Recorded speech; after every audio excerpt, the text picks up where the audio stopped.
Bonsoir à tous. Alors pour ceux qui ne me connaîtraient pas encore, je suis Aline Gubry, je suis l'auteure du livre Zéro plastique, zéro toxique. Je suis consultante en développement durable et puis je donne des conférences pour le grand public, les entreprises, etc. Sur tout ce qu'on peut faire, nous, à notre échelle de simples consommateurs, entre guillemets, pour l'environnement, pour réduire nos impacts environnementaux, etc. Je n'ai pas toujours été dans le domaine de l'environnement, je n'ai pas toujours été aussi active et engagée. En fait, il y a 6 ans, j'étais une étudiante qui consommait de façon classique, on va dire, normale. Et j'avais quand même une conscience environnementale, un désir de protéger l'environnement, mais ça ne se traduisait pas vraiment dans mes gestes du quotidien. Et un jour, me voici face à face avec un article qui parlait du zéro déchet. Alors j'ai découvert l'impact de nos poubelles qui paraissaient si anodines, les incinérateurs, les décharges, etc. Et j'ai appris aussi qu'il était possible de réduire ces déchets. Et en plus de ça, que ce n'était pas si compliqué que ça. Donc j'ai eu une espèce de prise de conscience où je me suis rendu compte que finalement, il y avait un énorme écart entre mon désir d'agir pour l'environnement d'un côté et puis mes gestes que j'avais au quotidien et donc les impacts que moi j'avais et pourtant que j'avais la possibilité de réduire, sans les supprimer totalement, mais de les réduire. Donc me voici partie à réduire mes déchets et j'ai fait une année de transition. Pendant une année, j'ai testé des recettes, testé des nouvelles astuces, des nouvelles boutiques, etc. Et au bout de cette année-là, j'ai réussi à réduire mes déchets recyclables et non recyclables de 80%.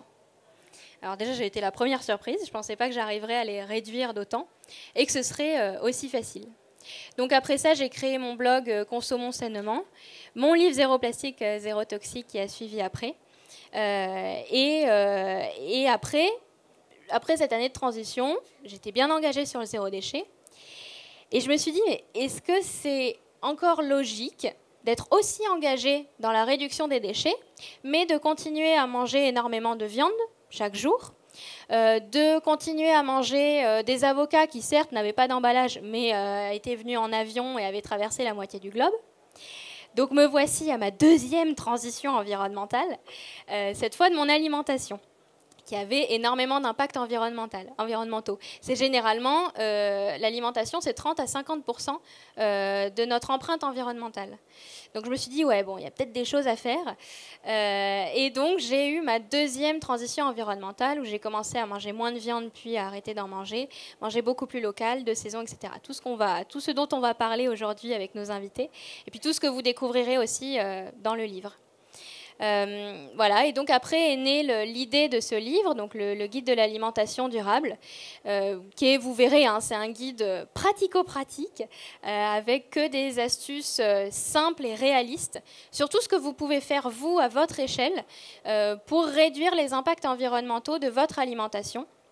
Vous verrez qu'il y a un message, comme à mon habitude pour ceux qui me connaissent, un message toujours très positif, non culpabilisant, et qui est que l'objectif, ce n'est pas nécessairement de tout faire, d'avoir une alimentation parfaite d'un point de vue environnemental, mais de faire votre part à votre manière et à votre échelle, et progressivement, pas faire tout du jour au lendemain, etc. Voilà, donc vous verrez, je vais vous montrer quelques schémas que vous retrouverez dans le livre. Notamment, j'ai découvert l'impact que la viande, les impacts environnementaux que la viande avait.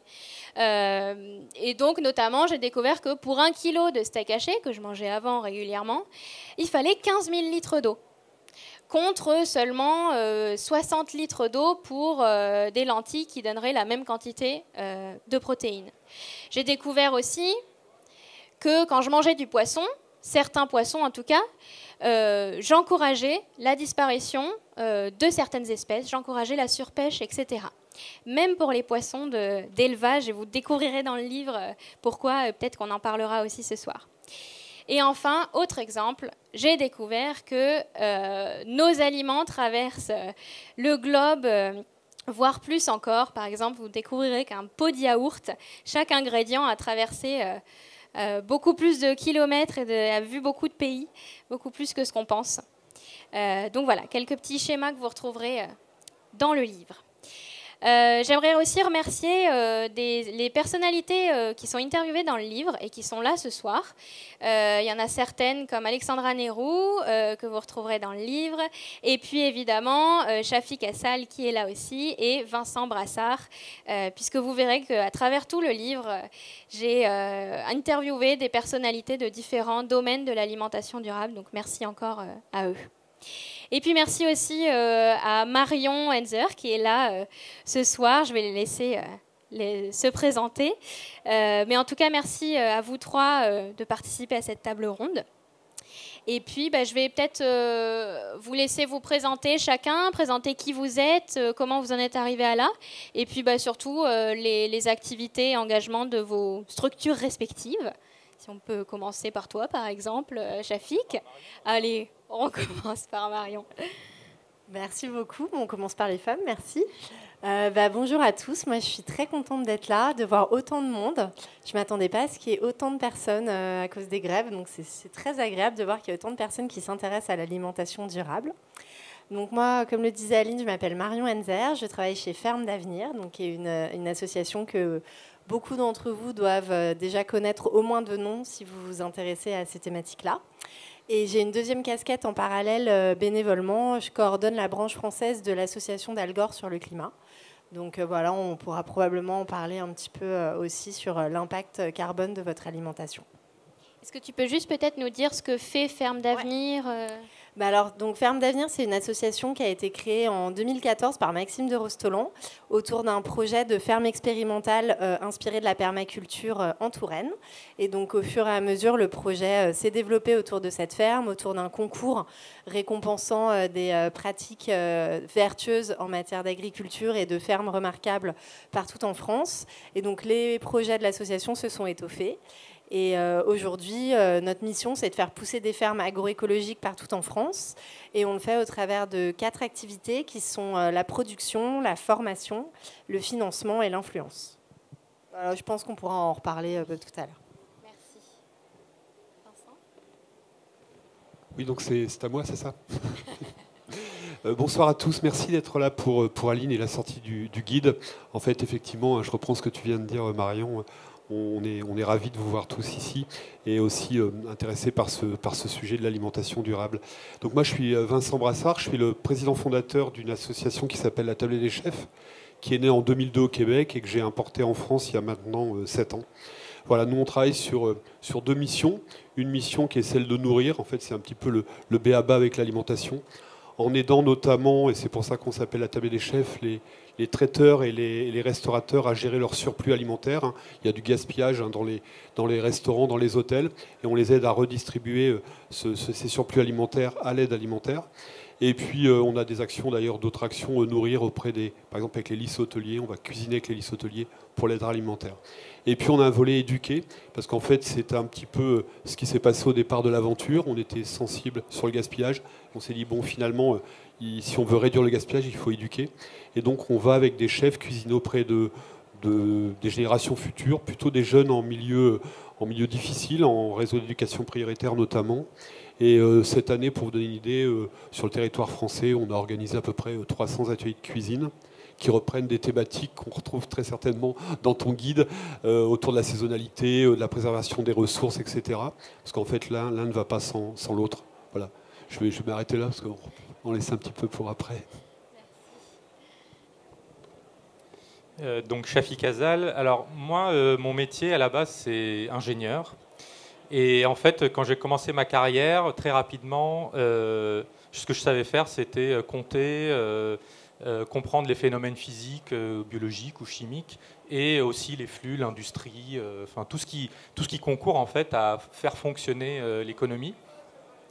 Et très rapidement, je me suis dit, j'ai pas envie d'utiliser ces connaissances pour servir des entreprises dont le seul objectif était le profit à tout prix, à court terme. Et donc très rapidement, je me suis intéressé à des enjeux, les enjeux du développement durable. Donc là, je vous parle d'il y a 15 ans. On commençait à parler de réchauffement climatique. Et j'ai créé une société qui s'appelle Eco2 Initiative et qui est un bureau d'études dont l'objectif est d'évaluer les impacts sur l'environnement des activités humaines, donc ce dont tu parles aujourd'hui dans ton livre, pour comprendre est-ce qu'il vaut mieux, par exemple, consommer local, est-ce qu'il vaut mieux prendre tel ou tel moyen de transport, quelles énergies sont efficaces. Enfin, en gros, tout ce qu'on consomme, tout ce qu'on produit et tout ce qu'on émet comme pollution dans l'air, dans les sols, où sont les enjeux et qu'est-ce qui est important de prendre en compte. Donc voilà, ça c'est mon métier. Et très rapidement, on s'est intéressé à l'alimentation parce que c'était un sujet, notamment en ce qui concerne le climat, qui était peu mis en avant. Aujourd'hui, tout le monde, il y a un consensus sur le changement climatique. Enfin, voilà, je peux vous assurer qu'il y a 10 ans, on n'avait pas des salles pleines comme ça et il y avait beaucoup de gens qui remettaient en cause ces choses-là. Mais voilà, c'est en train de bouger énormément. Mais sur le climat, l'alimentation, c'est 30% des émissions de gaz à effet de serre, par exemple. C'est un sujet majeur. Et dans toutes les politiques, on parle beaucoup d'énergie, de transport, d'industrie, mais on ne parle pas assez de l'alimentation, et c'est un sujet majeur. Donc on a décidé de prendre ça à bras-le-corps, et on a créé un ensemble de solutions et d'outils, dont une application mobile qui s'appelle Étiquetable. C'est comme ça qu'on s'est connu avec Aline, qui était une utilisatrice de cette appli, destinée aux consommateurs, pour avoir un peu ce que fait Aline dans son livre, c'est-à-dire donner des conseils sur c'est quoi les fruits et légumes locaux selon votre région, ceux qui sont de saison, c'est quoi les poissons qu'il faut éviter, des recettes, des endroits où aller manger dans des restaurants engagés comme dans les métiers de la nourriture, parce qu'il y a des gens qui font des choses bien et qu'il faut mettre en avant, ou alors où aller faire ses courses auprès de producteurs ou de fermes ou auprès de distributeurs engagés qui font les choses correctement. Donc tout ça, c'est dans cet outil. Et on travaille aussi avec les professionnels pour les faire évoluer, donc les entreprises de l'agroalimentaire, de la restauration, etc. Mais j'en reparlerai plus longuement. Voilà. Merci à vous trois pour ces présentations. On va peut-être commencer par toi, Marion. Comme tu es un peu notre spécialiste agriculture, qu'est-ce qui fait que actuellement le modèle agricole dominant aujourd'hui n'est pas durable, si c'est le cas, mais j'imagine que c'est ce que tu vas nous dire. Qu'est-ce qui fait qu'il n'est pas durable? Et puis surtout, est-ce qu'il existe des solutions réalistes qui pourraient tous nous nourrir demain? Et si oui, quelles sont-elles? Effectivement, je n'ai pas un scoop à vous annoncer ce soir. L'agriculture intensive marche, non?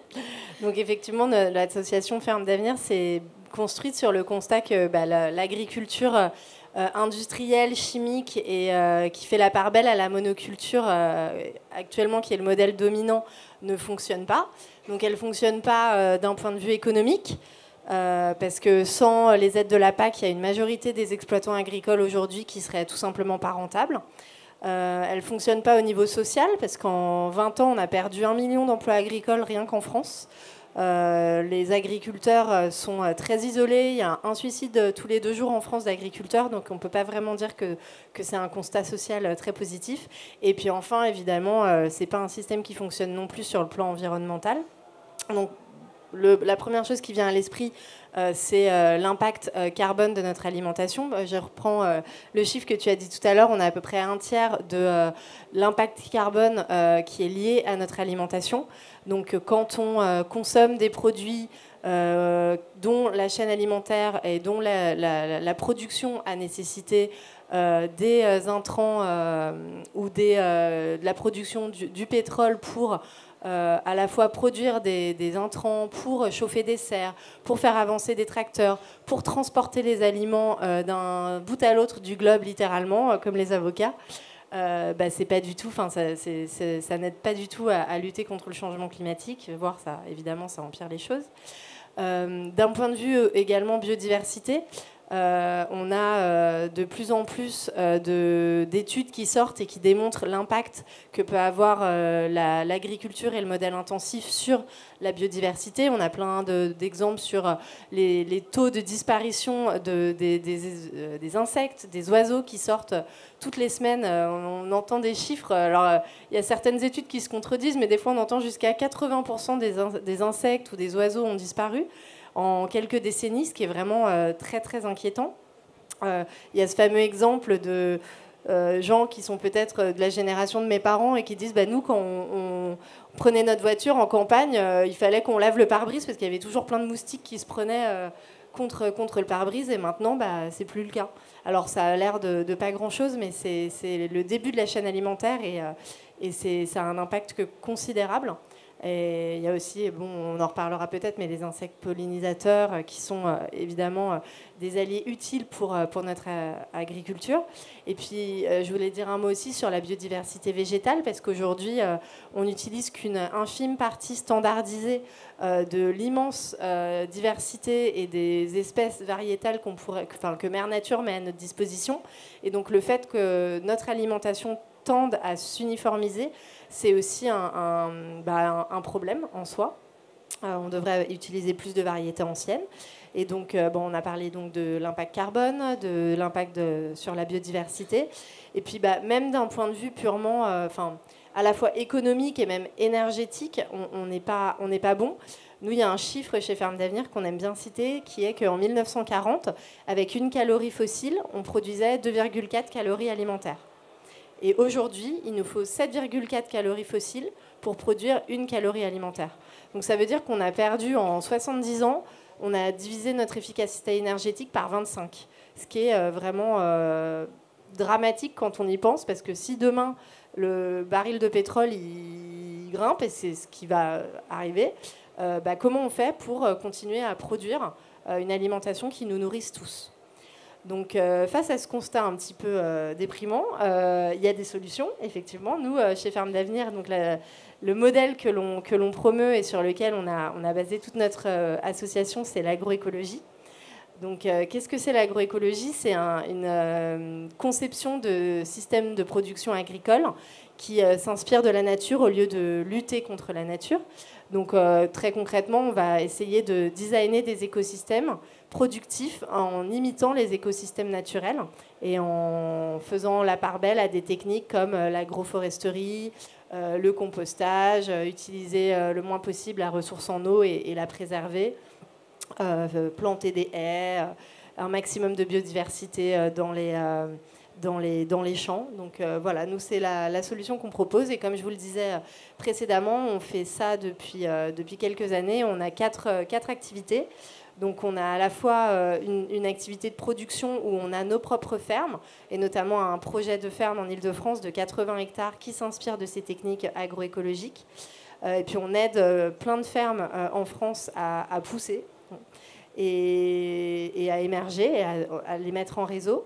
On essaye aussi de former la prochaine génération d'agriculteurs, parce qu'on a beaucoup d'agriculteurs qui vont bientôt partir à la retraite, et on n'a pas encore vu la relève. Il y a une grande vague de néo-paysans qui ont envie de se lancer et de retourner à la terre, mais ce n'est pas encore assez pour le pépi-boom agricole qui est en train de se produire. Donc nous, on essaye de former la future génération d'agriculteurs avec évidemment des pratiques qui sont vertueuses. On a pour ça, par exemple, un programme de compagnonnage qui permet de faire le tour de France à des compagnons, un peu comme les systèmes dans l'artisanat des compagnons de Tour de France. Donc on a des compagnons qui mettent 1 an pour faire le tour des meilleures fermes agroécologiques de France pour se former aux techniques d'avenir en agriculture. Et puis on a plein d'autres formations. On a aussi des activités sur le financement de la transition. Donc on a des concours qui récompensent et qui donnent des dotations à des projets qui vont dans le bon sens. On a une plateforme de financement participative pour, encore une fois, aider des projets à se lancer, et qui s'appelle Bluebees. Et puis enfin, on a des activités d'influence comme ce que je peux faire ce soir pour essayer de vous sensibiliser tous à cette thématique. Merci. Alors, nous, on se dit peut-être, c'est bien, mais moi, je ne suis pas agriculteur. Qu'est-ce que je peux faire, moi, à mon échelle de consommateur, pour encourager toutes ces alternatives-là ? Déjà, on peut... la première chose, peut-être, qui va vous venir à l'esprit, c'est il faut acheter du bio. Alors, vous retrouverez dans le livre tout le détail, ce que ça veut dire quand un aliment est labellisé agriculture biologique, quels sont les critères, etc. Il y a une chose sur laquelle j'aimerais insister, c'est que il y a bio et bio. C'est-à-dire que vous avez des produits, par exemple, certifiés biologiques qu'on retrouve en supermarché, qui répondent tout à fait aux label à ses critères, à son cahier des charges, etc. Mais qui viennent à l'autre bout du monde, qui ne sont pas du tout de saison, qui sont cultivés dans des serres chauffées artificiellement, etc. En fait, effectivement, le label biologique apporte énormément de garanties d'un point de vue environnemental, mais comme beaucoup de labels, n'est pas parfait. Et effectivement, il n'y a pas de critères sur le transport, la provenance, la saisonnalité, etc. Donc quand vous pouvez, c'est vrai qu'il vaut mieux privilégier du biologique, mais aussi du local pour réduire les impacts environnementaux, principalement le grand bilan carbone un peu désastreux du transport d'un continent à l'autre de nos fruits et légumes principalement.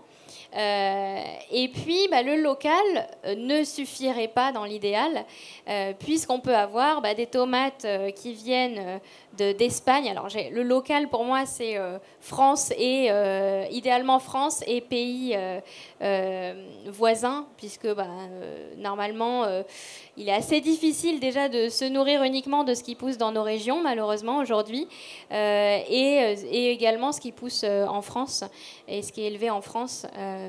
Donc, en tout cas, on peut avoir des tomates, même certifiées biologiques, qui viennent d'à côté, de France ou d'Espagne, mais pour autant qui ont été cultivées dans des serres chauffées et éclairées artificiellement, parfois 24 heures sur 24. Donc évidemment, vous vous doutez que la tomate, certes, elle vient du pays d'à côté ou d'une autre, mais elle a un bilan carbone très élevé.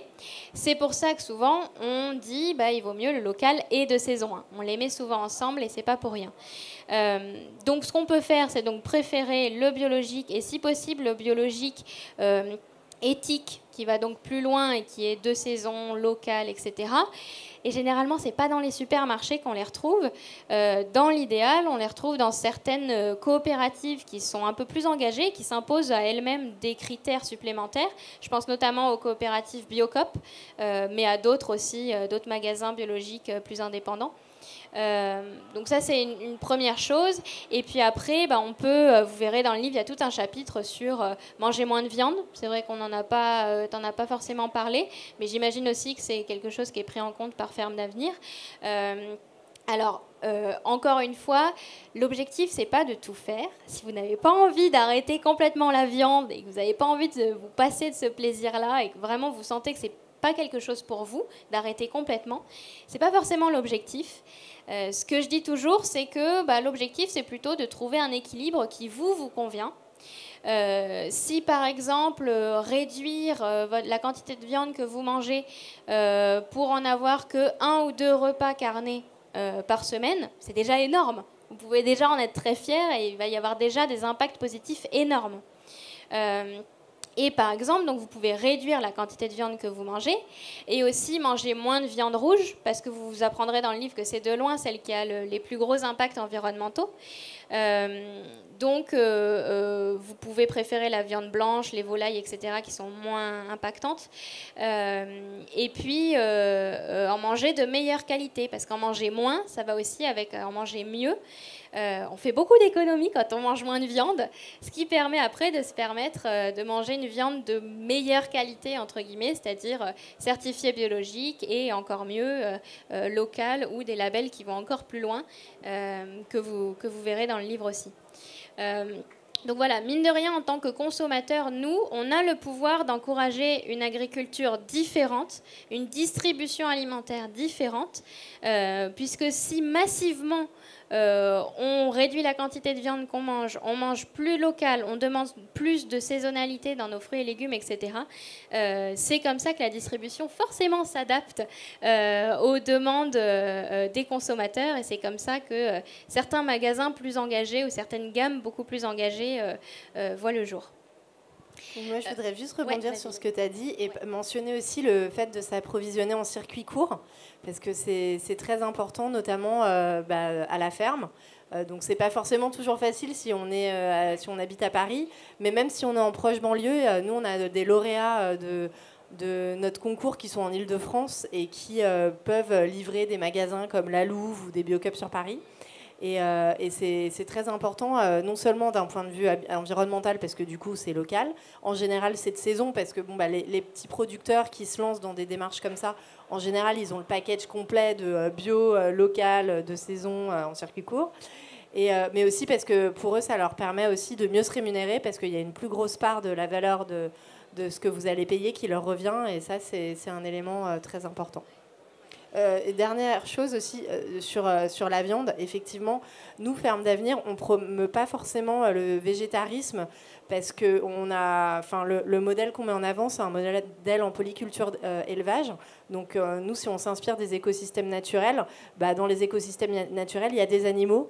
Il y a des animaux qui vont avoir des déjections qui vont servir à fertiliser le sol, des animaux qui vont manger des résidus de la cuisine ou même des invendus. Enfin, ils ont vraiment leur rôle dans l'écosystème. Par contre, clairement, il y a le groupe notamment Résistance Climatique qui met en avant des bonnes pratiques à faire pour réduire votre empreinte carbone, et eux recommandent de manger de la viande une fois tous les 15 jours.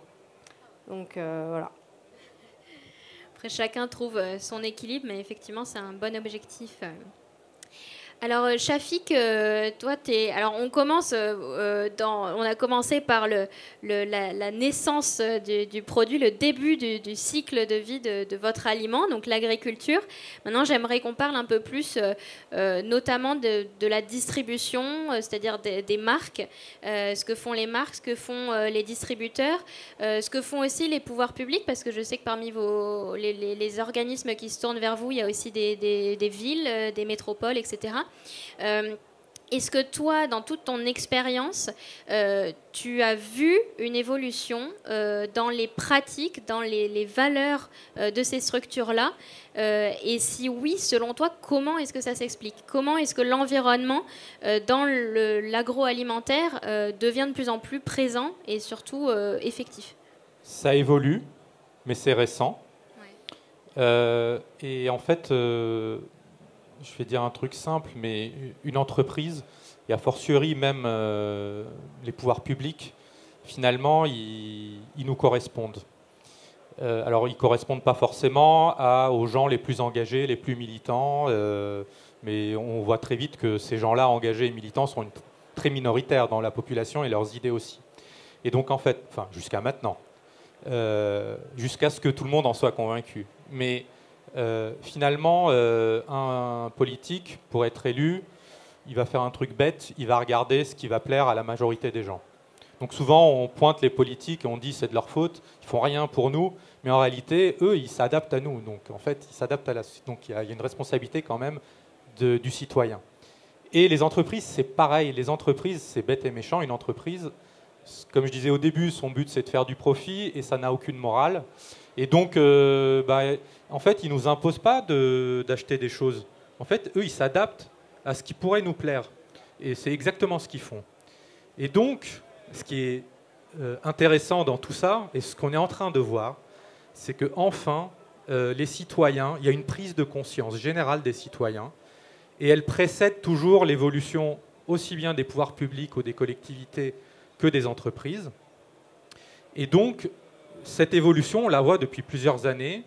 Les AMAP, ça fait déjà quelques années, les circuits courts, que les gens, de plus en plus de gens passent par les AMAP, achètent du bio, réduisent leur consommation de viande. Je prendrai un autre exemple, c'est l'application Yuka que vous connaissez tous, qui se mettent à scanner les produits pour voir les additifs chimiques qu'on leur met dedans, qui se mettent à se révolter, à se dire mais c'est quoi tout ce plastique, tous ces emballages qu'on nous met quand on achète? Et en fait, les entreprises, elles suivent ce mouvement. Et donc, elles sont en train d'évoluer parce qu'elles se rendent compte que si elles ne le font pas, elles ne vont plus pouvoir vendre leurs produits. Et donc, effectivement, dans l'agroalimentaire, on observe une évolution très rapide d'adaptation dans les rayons. Je crois que les grandes chaînes de distribution commencent à copier le modèle de Biocop. Ils commencent à faire Monoprix a racheté Naturalia, Carrefour commence à faire des supermarchés bio, ils testent, il y en a qui font du vrac, etc. Mais évidemment, ils ne font que suivre. Et je dirais, je crois que dans ton livre, tu cites Coluche. qui dit qu'il suffirait de ne pas acheter pour que ça ne se vende pas. Ben en fait, je dirais que c'est aux consommateurs de continuer ce mouvement et de continuer à faire des choix. Ben, vous avez tout là-dedans. Hein. Vous avez tout là-dedans sur les... Merci, Chafik. Voilà, je l'ai lu attentivement. Non, vraiment, vous avez plein de choses là-dedans qui vous éclairent sur quels sont les bons réflexes et les bons choix à faire quand vous consommez, quand vous cuisinez, quand vous achetez. Et les entreprises suivront. Et elles commencent à suivre. Alors, pour parler des collectivités, par exemple, dans les cantines scolaires, donc ça, c'est la restauration collective scolaire, c'est une des responsabilités, et là où il y a beaucoup de repas qui sont servis, une responsabilité de service public. Et on est en train de voir, là, il y a une loi qui est passée, qui s'appelle la loi Egalim sur la restauration collective, qui impose l'expérimentation d'un repas végétarien par semaine dans les cantines scolaires. Donc ça a commencé cette année. Et donc, mais c'est voilà ce que je vous disais, ça suit le mouvement et l'évolution des consommateurs. Donc voilà comment je l'explique. Mais je suis très optimiste parce que je vois effectivement que c'est en train de... Il y a plein de signaux qui montrent que c'est en train de bouger à toute vitesse sur tous ces sujets.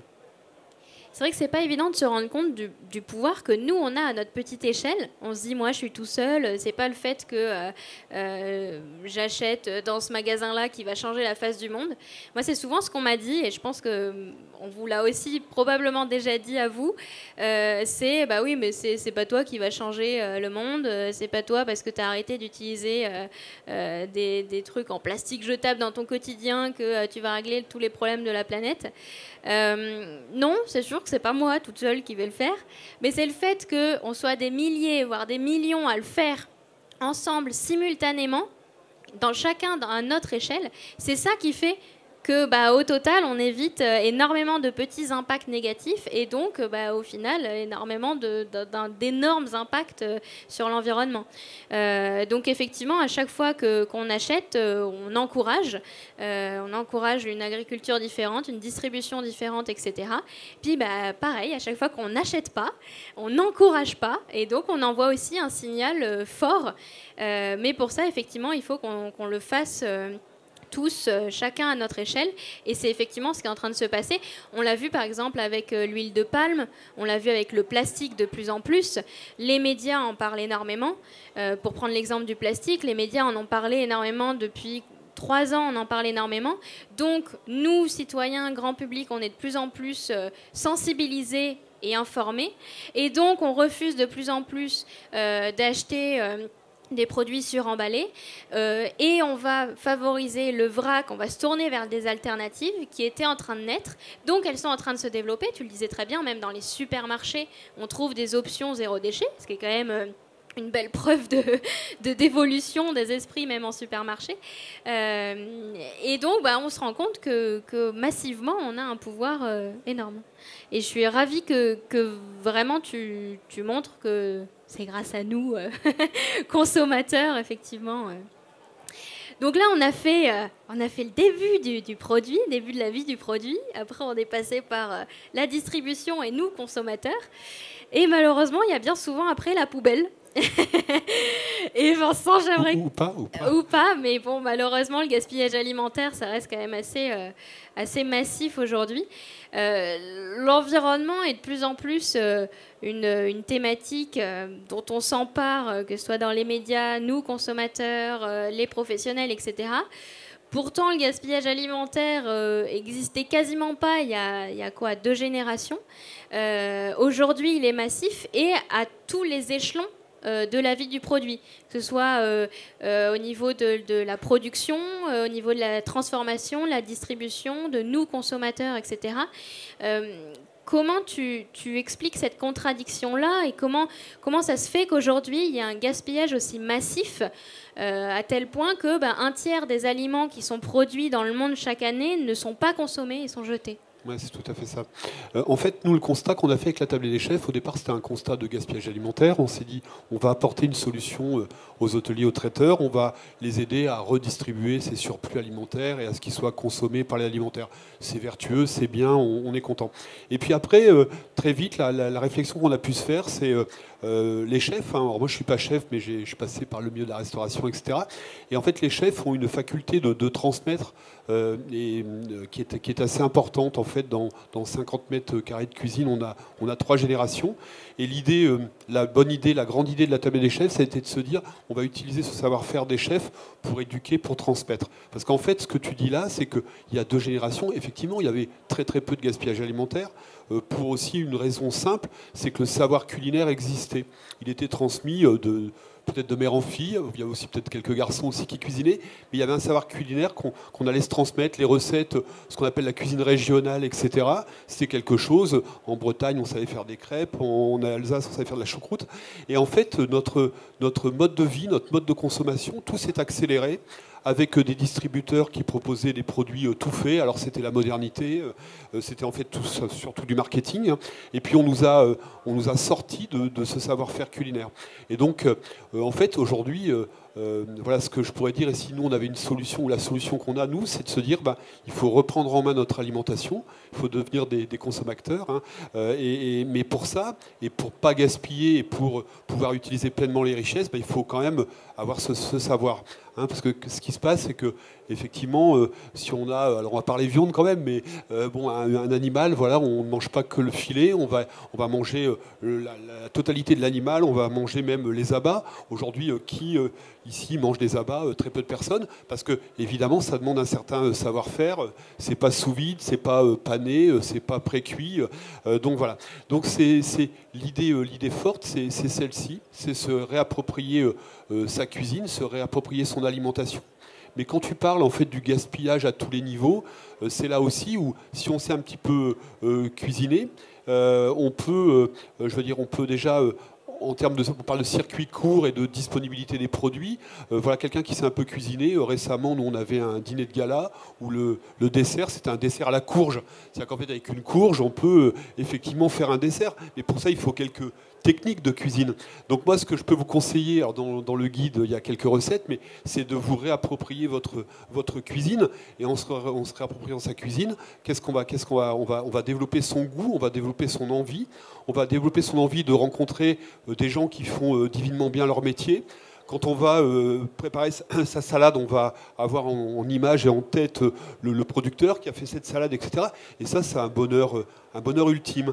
Et puis tu parlais tout à l'heure des aliments et que c'est pas obligatoirement, enfin ça peut être petit et ça peut être très nutritif, etc. C'est aussi se sortir de ce qu'on nous a essayé de nous inculquer et de nous faire passer comme mauvais message depuis 10 ans, 20 ans, 30 ans.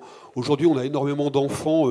Nous, on va particulièrement dans des déserts alimentaires, on va particulièrement dans des réseaux d'éducation prioritaires, dans des endroits où il n'y a pas cette culture et cette éducation culinaire.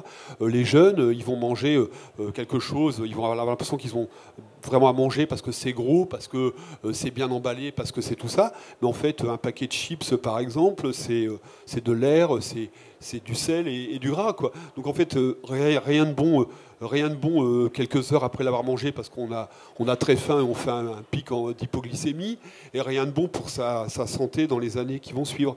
Donc voilà, vraiment moi ce que je pourrais dire, et notre combat nous de tous les jours, c'est de se réapproprier sa cuisine, de se réapproprier les produits, d'apprendre, et c'est ce qu'on fait nous avec les jeunes, hein, leur apprendre à déguster.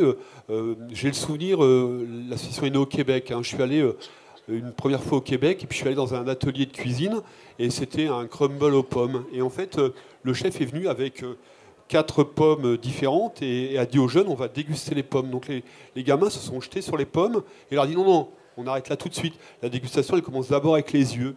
Et c'est vrai qu'on a passé 10 minutes à regarder les pommes, elles sont comment, elle est bien ronde, elle est verte, elle est rouge. Et ça fait aussi partie de l'alimentation. Donc ce que je veux dire par là, c'est que si demain on mange mieux, si demain on cuisine un petit peu, eh ben on va prendre du temps à préparer, on va prendre du temps à partager, parce que un joli plat qu'on va préparer, on a envie de le partager, puis on va prendre du temps à le déguster. Donc je veux dire, tout ça, c'est une chaîne absolument vertueuse. Et quand on parle de durabilité, je veux dire, je ne veux pas qu'on oublie non plus, mais on en a aussi un petit peu parlé, le volet social. Hein. Et dans la cuisine, il y a un volet social absolument important. Ça permet, je veux dire, de se retrouver autour d'une table et d'être tous ensemble. Et c'est aussi important parce que cette transition qu'on doit tous mener, on va la mener tous ensemble.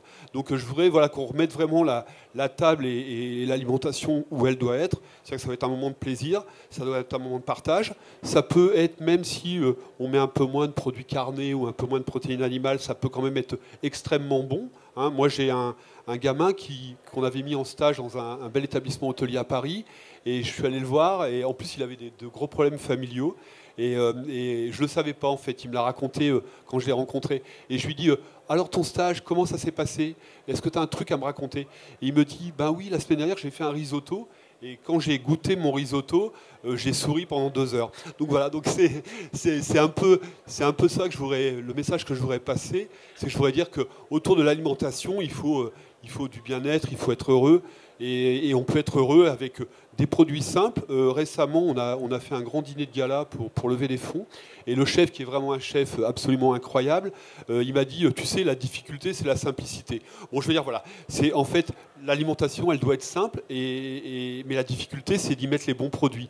Et les bons produits, c'est vous qui les choisissez.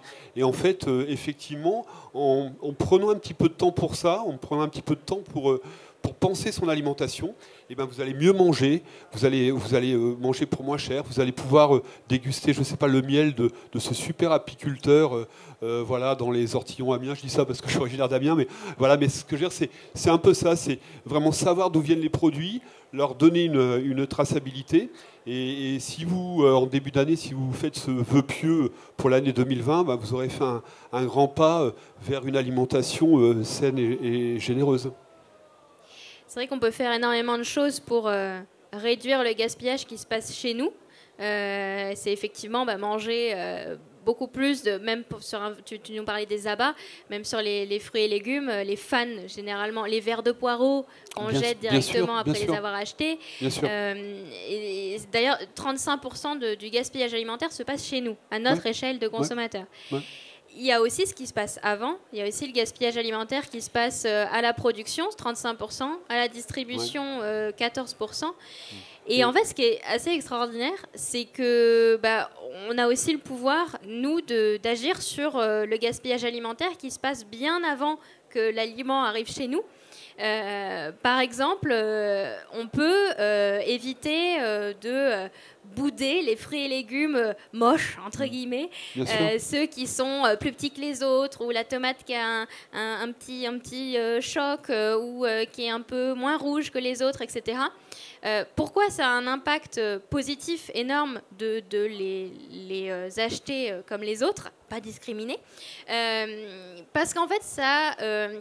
faire l'inverse encouragerait les distributeurs, je pense surtout aux supermarchés, à exiger des agriculteurs un calibrage très strict, c'est-à-dire des carottes ou des concombres parfaitement droits, des concombres d'un certain diamètre, d'une certaine longueur, d'une certaine couleur, etc. Et puis toute la production qui ne correspond pas à ces critères-là est envoyée à la poubelle. Et il y a des agriculteurs parfois qui jettent un tiers, voire la moitié de leur production à cause de ces exigences purement esthétiques. Hein. On ne va pas se le cacher, ça n'a rien à voir avec le goût, la nutrition, etc. Donc déjà, nous, on peut faire ça. Une autre petite astuce pour réduire le gaspillage alimentaire qui se passe cette fois à l'échelle du magasin, c'est aussi ne pas prendre les dates de péremption longues quand on va manger les 6 œufs dans les jours qui viennent. Donc moi, il y a quelques années, je me pensais très maligne quand je prenais la boîte d'œufs du fond de l'étagère. Je me disais, oh, ils vont durer plus longtemps, je suis plus maligne que les autres. En fait, non, pas tant que ça, parce que du coup, si tout le monde fait ça, forcément, les dates courtes ne vont jamais être prises. Alors que vous allez consommer le produit bien avant sa date de péremption. Et donc, les dates courtes vont toujours finir à la poubelle. Autre astuce justement sur les dates courtes, vous avez de plus en plus de magasins qui proposent des petites réductions pour les fruits et légumes très mûrs ou les dates de péremption courtes. Donc ça pareil, vous pouvez les favoriser. C'est plein de petites astuces comme ça, vous en trouverez d'autres dans le livre, qui montrent que même nous consommateurs, on a un pouvoir pour réduire ce gaspillage alimentaire là auquel on ne pense pas forcément au premier abord. On pense surtout à éventuellement transformer ses épluchures, même si bon, il ne faut pas le faire quand vos fruits et légumes ne sont pas biologiques, hein, je le rappelle bien tout le temps dans le livre. On pense aussi à manger ses restes, etc. Mais voilà, il y a aussi tout un pan du gaspillage alimentaire auquel on pense un peu moins. En fait, nous, par exemple, dans nos actions aussi, on est proche, par exemple, des lycées hôteliers. On fait un événement une fois par an où cette année, on sera dans une 50aine de lycées hôteliers. Je trouve ça aussi important pour nous, hein, de sensibiliser les futurs professionnels justement au rôle qu'ils ont à jouer. Parce qu'en fait, les restaurants, ce sont vraiment des caisses de résonance des bonnes pratiques. Et effectivement, je veux dire, c'est vraiment important le gaspillage. Il y a le gaspillage de l'assiette, il y a le gaspillage du produit en lui-même, cuisiner les épluchures, les fans et tout ça, c'est très bien. Mais il y a tout ce gaspillage en amont, hein, c'est-à-dire, effectivement, déjà, si on est sur un produit qui n'est pas de saison, au niveau énergétique, c'est absolument catastrophique. Si on a sur un produit qu'on va chercher dans des pays, je veux dire, c'est vraiment lointain, et, enfin, où on a des produits qu'on peut manger toute l'année, mais qui sont produits sur les différents continents. Je veux dire, redonner une saisonnalité, je veux dire, à son alimentation, c'est un truc fabuleux. C'est-à-dire que de manger les bonnes fraises au bon moment, d'attendre les fraises et les manger au bon moment, de manger les cerises au bon moment, de manger les endives en hiver et les légumes racines en hiver. Enfin, je veux dire, tout ça, ça nous pousse aussi, j'en reviens à ça, mais à apprendre un petit peu à cuisiner, à se réapproprier son frigo. Et franchement, c'est comme ça qu'on y arrivera. Puis c'est bien meilleur aussi, hein, parce que les tomates de décembre, ça n'a vraiment pas de goût. Hein. Bien sûr, bien sûr. Moi, je voudrais juste raconter une anecdote aussi sur le gaspillage alimentaire. Parce que Ferme d'Avenir, parfois, est amené à ouvrir le dialogue et à échanger avec des distributeurs. Parce que parfois, notre communauté nous reproche en nous disant « Oh là là, mais comment vous pouvez travailler avec des distributeurs, c'est les grands méchants, c'est vraiment à cause d'eux que voilà, on en est là. Et puis, comment vous pouvez oser faire ça ?» Et effectivement, nous, on essaye de ne pas être dans la culpabilisation du consommateur tout le temps. Et pour en revenir sur les calibrages, alors les calibrages sont imposés effectivement par les distributeurs aux producteurs, mais ce qu'il ne faut pas oublier, c'est que le calibrage est aussi imposé aux consommateurs, par le consommateur aux distributeurs. Et donc une fois, nous avons eu très récemment un rendez-vous avec un grand distributeur que je ne nommerai pas. Et donc nous, la petite équipe Ferme d'Avenir, très content de se dire on va peut-être arriver à changer les choses dans cette grande enseigne de consommation. Puis dès le premier rendez-vous, on leur dit bon alors, mais comment ça se fait que là en Normandie, nous on a 10 petits producteurs à vous présenter pour votre magasin de Caen, mais enfin, on pourrait très bien, par exemple, vous mettre en relation avec ce petit producteur pour qu'il vous vende ses pommes et tout. Enfin, ce serait trop bien, on serait super fiers de pouvoir faire ça, d'en parler à notre communauté, etc. Et puis, donc, cette marque nous regarde et nous dit, mais en fait, on a déjà essayé. On a déjà travaillé avec, alors pas lui, mais son voisin. On a proposé pendant plusieurs mois ces produits dans le magasin et on a dû arrêter parce que personne ne les achetait. Parce qu'en fait, ils étaient moches et donc, dans notre magasin, personne ne les achetait. Et nous, on était là, genre, oui, bon, c'est vous les grands méchants, mais bon, on a une part de responsabilité aussi, quoi. Enfin, on était vraiment déçus parce qu'on est parti plein de bonnes intentions en se disant, génial, ils ont l'air ouverts, déjà, ils acceptent un rendez-vous avec Ferme d'Avenir, donc ça veut dire qu'ils sont ouverts au changement. Et en face de nous, des fois, on oublie aussi que dans ces grandes entreprises-là, il y a votre cousine, votre beau-frère, votre petite-fille. Et en fait, c'est des gens comme vous et moi. Et dans ces gros groupes-là aussi, il y a des gens qui essayent de changer les choses et qui, des fois, sont confrontés à la masse qui consomme sans réfléchir et qui, parfois, a ses contradictions. Mais c'est vraiment, encore une fois, plus un problème d'éducation. Je repars sur les pommes, c'est vraiment un sujet assez, je veux dire, qui parle vraiment de lui-même. C'est que les pommes, c'est, je crois, 60% de la consommation de nos pommes, et sur 4 variétés que vous connaissez tous, la Pink Lady, etc., Granny Smith, etc. Et en fait, c'est quand même incroyable que ce soit 60% sur ces 4 pommes, sachant que si aujourd'hui on prenait toutes les variétés de pommes présentes dans le monde, on pourrait manger une pomme différente pendant 20 ans. Donc je veux dire, c'est aussi, moi, nous les chefs, c'est aussi pour ça que les chefs ont un rôle important. Les chefs dans leur restaurant peuvent se permettre de nous faire découvrir des produits qu'on ne connaît pas, de nous les faire redécouvrir, de nous réapproprier tout ça. Et c'est vrai que voilà, la pomme, sachant aussi que ces 4 pommes, en fait, qui sont effectivement standards et qui ont une forme tout à fait intéressante pour la consommation qu'on connaît aujourd'hui, du coup, elles sont très très sensibles aux maladies et donc en général remplies de pesticides. Donc il y a cette rusticité qu'on a perdue en voulant formater un produit. Bon, ben, on va peut-être s'arrêter là parce qu'on pourrait en parler toute la nuit, je pense.